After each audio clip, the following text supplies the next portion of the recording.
Hi friends, welcome to likely Sirisha. ఈరోజు లంచ్లోకి అయితే ఇట్లా పచ్చి పులుసు అండి. అప్పటికప్పుడే ఏం కర్రీ ఏం తోచకపోతే ఇట్లా అయితే చేసుకోండి, చాలా టేస్టీగా చాలా బాగుంటుంది. ఇదేనండి పచ్చి పులుసు అండి.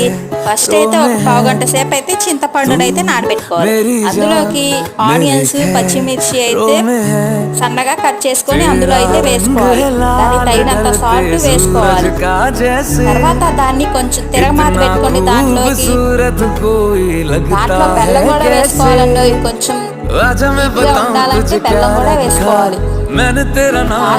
ఆయిల్ అయితే వేసుకొని పెట్టుకొని ఆయిల్ అయితే వేసుకొని దాంట్లో తిరగమాత కరివేపాకు జీలకర్ర వెల్లుల్లి అవన్నీ అయితే వేసుకొని ఈ పచ్చి పులుసులోకి అయితే వేసుకోవడమేనండి. అంతేనండి.